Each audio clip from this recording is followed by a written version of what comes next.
Hello বন্ধুরা, 2025 সালে মোক্ষদা একাদশী কবে পড়েছে? মোক্ষদা একাদশীর মাহাত্ম্য কথা আমরা জানব। এই মোক্ষদা একাদশীতে কি কি খেতে পারবেন ও কি কি খেতে পারবেন না, আসুন তা জেনে নেব। তাই আসুন কিছুক্ষণ সময় ধৈর্য ধরে এই মোক্ষদা একাদশীর সম্পর্কে জেনে নিই। আশা করি আজকের তথ্যগুলি আপনাকে অনেক অংশেই সমৃদ্ধ করবে। ভালো লেগে থাকলে অবশ্যই চ্যানেলটিকে সাবস্ক্রাইব করুন, পাশে বেল আইকনে প্রেস করে অল নোটিফিকেশান অন করুন, আর কমেন্টে হরে কৃষ্ণ লিখে যাওয়ার অনুরোধ রইল। একাদশীর দিন একবার হলেও এই একাদশীর মাহাত্ম্য কথা শ্রবণ করুন, কারণ সনাতন ধর্মে শ্রবণকে সর্বাধিক প্রাধান্য দেওয়া হয়েছে। তাই আপনারা সকলেই এই দিন পাঠ কিংবা শ্রবণ করবেন। মোক্ষদা একাদশী পালন করলে মুক্তি লাভ হয়।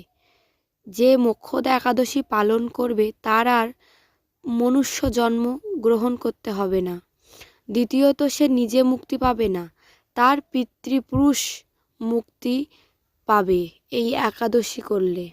এই মোক্ষদা একাদশী ব্রতের দিনে আপনারা কি করবেন না?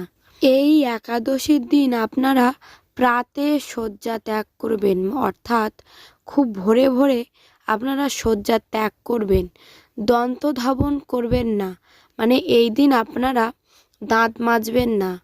তেল ছাড়া স্নান করবেন, তেল মাখবেন না এই দিন। তেল, শ্যাম্পু, বিভিন্ন জিনিস এগুলো আপনারা মাখবেন না। ফল খেয়ে উপবাস করবেন, অন্য কিছু খাবার খাবেন না। একাদশীর দিন হরিনাম সংকীর্তনে রাত্রি জাগরণ করলে একাদশীর সকল ফল পাওয়া যায়। আর এই একাদশীর দিন আপনারা পঞ্চশস্য খাবেন না, কারণ এই একাদশীর দিনে কোনো ব্যক্তি পঞ্চশস্য ভক্ষণ করলে তাকে সকল পাপের ভাগী হতে হয়।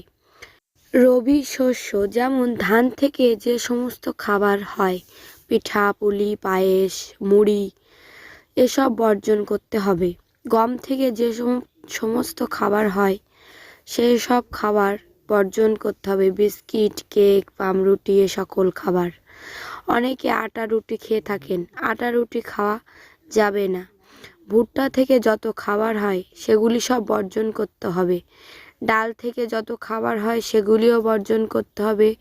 ছোলার ডাল, বুট খাওয়া যাবে না। সরিষার তেল এগুলি বর্জন করতে হবে। পাঁচফোড়ন এগুলিও বর্জন করার কথা বলা হয়েছে।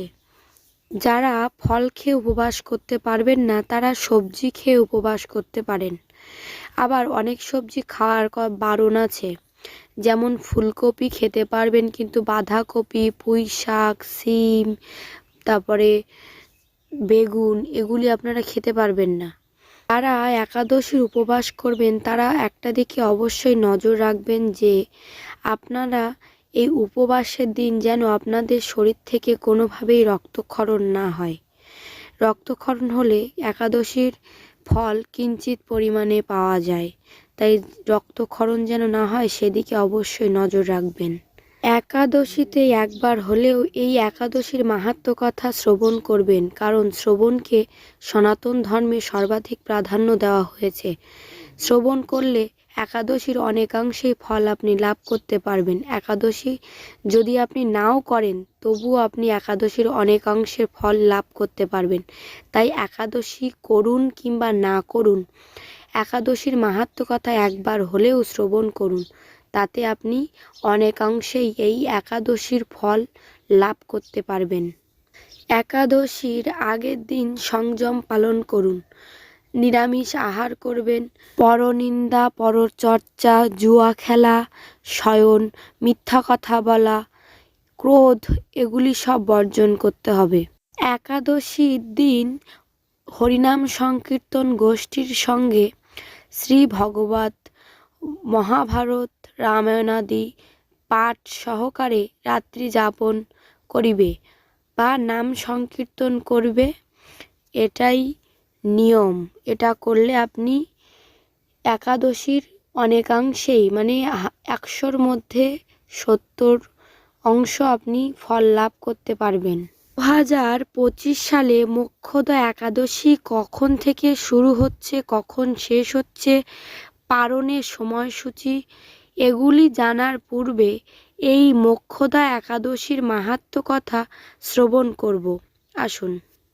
অগ্রহায়ণ মাসের শুক্লাপক্ষিয়া মোক্ষদা একাদশী ব্রহ্মপুরাণে অন্তর্গত যুধিষ্ঠির শ্রীকৃষ্ণ সংবাদে বর্ণিত হয়েছে। মহারাজ যুধিষ্ঠির কহেন, হে দেবেশ, আপনাকে আমি বন্দনা করি। আপনি তিলোকের সুখদায়ক, বিশ্বেশ্বর, বিশ্বকর্তা ও পুরুষোত্তম। অগ্রহায়ণ মাসের শুক্লাপক্ষিয়া যে একাদশী, তাহার নাম কি, বিধি বা কি ও কোন দেবতা এই একাদশীতে পূজিত হন, তাহা আমার অনুগ্রহপূর্বক বলুন। ভগবান শ্রীকৃষ্ণ বলিলেন, মহারাজ, আপনি উত্তম প্রশ্ন করিয়াছেন। ইহা দ্বারা আপনার যশ চতুর্দিকে বিস্তার লাভ করিবে। এখানে অগ্রহায়ণী শুক্লাপক্ষিয়া একাদশীর কথা বলিতেছি। ইহা শ্রবণ মাত্রই বাজপেয় যজ্ঞের ফল লাভ হয়ে থাকে। এই একাদশী মোক্ষদা নামে কথিত হয়। ইনি সর্বপাপ নাশিনী ও ব্রত মধ্য সর্বশ্রেষ্ঠ। ইহার দেবতা শ্রী দামোদর। তুলসী মঞ্জুরি, ধূপ, দীপ প্রভৃতি দ্বারা শাস্ত্রবিধি অনুসারে শ্রী দামোদর দেবের পূজা করিতে হইবে। দশমী ও একাদশী দিবসের কৃতার্থী পূর্ব কথিত একাদশীর ন্যায় এই উপবাস দিবসে স্তব, নৃত্য, গীতাদি সহ রাত্রি জাগরণ বিধেয়। হে মহারাজ, এই একাদশীর প্রসঙ্গক্রমে একটি অলৌকিক কাহিনী বিবৃত করিতেছি, শ্রবণ করুন। ইহা শ্রবণে সর্বপাপ ক্ষয় হয়। যে পিতৃগণ নিজ নিজ পাপে অধঃযোনি প্রাপ্ত হইয়াছে, এই ব্রতচারণের পুণ্য ফল বিন্দুমাত্র তাহাদিগকে দান করিলে তাহারাও মোক্ষ লাভ করিবে, ইহাতে কোনো সংশয় নাই। বৈখনস নামে এক রাজা চম্পক নগরে রাজত্ব করিতেন। তিনি অত্যন্ত প্রজাবৎসল ছিল। তাহার রাজ্যে বেদ বেদাঙ্গ বহু ব্রাহ্মণ বাস করিতেন। তাহার রাজ্য মাধ্যম সকলেই সমৃদ্ধশালী ছিলেন। এইরূপ সুশৃঙ্খলভাবে রাজ্য শাসনকারী এই রাজা একদিন নিশীথে স্বপ্নের মাধ্যমে তাহার পিতৃগণকে অধঃযোনি প্রাপ্ত দর্শন করিলেন। পিতৃগণের নরকভোগ দর্শনে বিস্ময়া দৃষ্টি চিত্তে পরদিবসে ব্রাহ্মণগণের নিকট তাহার স্বপ্নকথা ব্যক্ত করেন। হে ব্রাহ্মণগণ, গত রাত্রিতে স্বপ্নে নরক যন্ত্রণাক্লিষ্ট পিতৃগণকে দেখিয়া আমার হৃদয় বিদীর্ণ হইয়াছে। তাহারা আমাকে লক্ষ্য করিয়া বলিতে লাগিলেন, হে পুত্র, তুমি আমাদিগকে এই নরক সমুদ্র হইতে উদ্ধার করো। তাহাদের সেই অবস্থা দেখিয়া আমার অন্তরে সুখ নাই। আমার এই বিশাল রাজ্য, স্ত্রী, পুত্র প্রভৃতি এবং অশ্ব হস্তি কিছুতেই আমার শান্তি হইতেছে না। কি করি, কোথায় যাই, কিছুই নির্ণয় করিতে পারিতেছি না। যার দ্বারা আমার পূর্বপুরুষগণ মুক্তি লাভ করিতে পারে, সেরূপ কোনো ব্রত, তপস্যা ও যোগের কথা আমাকে উপদেশ করুন, আমি তাহার আচরণ করিব। আমার ন্যায় পুত্র বর্তমান থাকিতে যদি পিতা মাতা পূর্বপুরুষগণ ঘোর নরক যন্ত্রণা ভোগ করিতে থাকে, তবে সে পুত্র কি প্রয়োজন?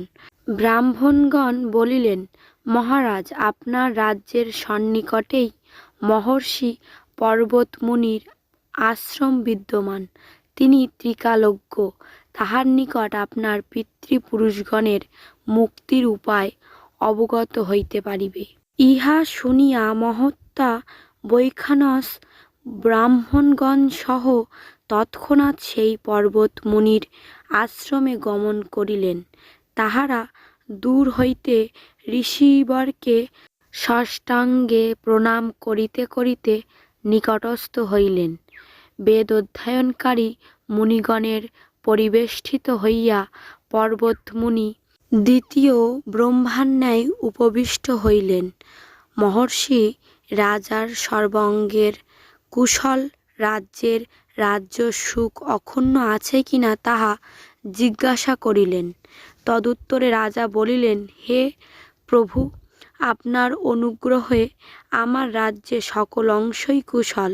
তবে আমি একদিন স্বপ্নযোগে পিতৃপুরুষগণের নরক যাতনা ও কাতরার আর্তনাদ দর্শনে ব্যথিত ও চিন্তান্বিত হইয়াছি। হে ঋষিবর, কোন পুণ্যের ফলে তাহাদের সেই দুর্দশা হইতে মুক্তি হইবে, তাহার উপায় জানিতেই আপনার পদপ্রান্তে উপনীত হইয়াছি। রাজার বাক্য শ্রবণ করত ব্রহ্মপুত্র তপস্বী প্রবল পর্বতমুনি তৎক্ষণি ধ্যানস্থ হইলেন। এক মুহূর্তকাল ধ্যানের পর রাজাকে বলিলেন, পূর্বজন্মে তোমার পিতা রাজ্যগর্বে গর্বিত ক্ষত্রিয় রাজা ছিলেন। তিনি স্ত্রীর ঋতুকালে ঋতুদান না করিয়াই রাজধর্মের প্রেরণায় স্থানান্তরে গমন করেন।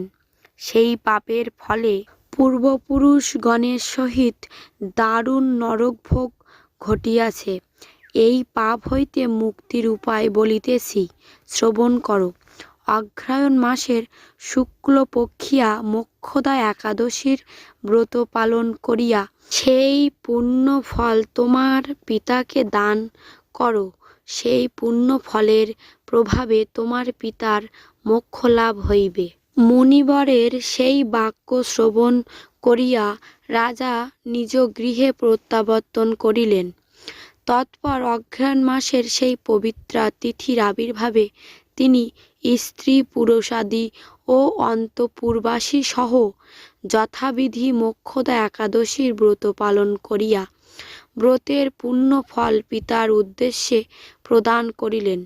সেই পুণ্য ফল দানের সঙ্গে সঙ্গেই আকাশ হইতে পুষ্পবৃষ্টি হইতে লাগিল। হে পুত্র, তোমার মঙ্গল হউক।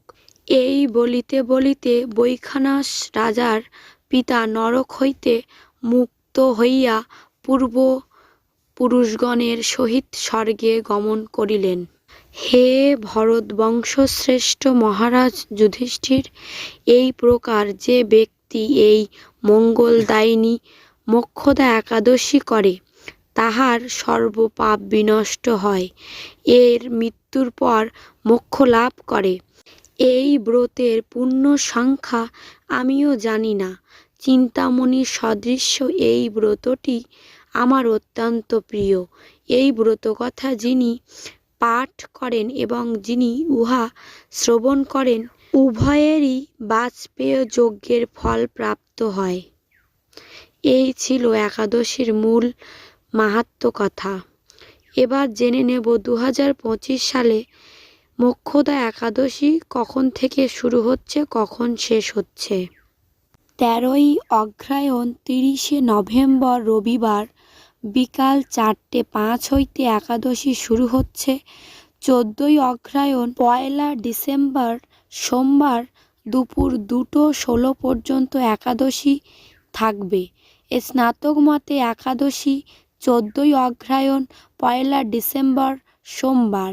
স্নাতক মতে একাদশীর পারণ 15ই অগ্রহায়ণ 2 ডিসেম্বর মঙ্গলবার সকাল 9:40 মধ্যে। গোস্বামী মতে একাদশী 15ই অগ্রহায়ণ 2 ডিসেম্বর মঙ্গলবার। ভিডিওটি ভালো লাগলে অবশ্যই চ্যানেলটিকে সাবস্ক্রাইব করবেন, পাশে বেল আইকনে প্রেস করে অল নোটিফিকেশন অন করবেন এবং কমেন্টে হরে কৃষ্ণ লিখে যাবেন। ধন্যবাদ।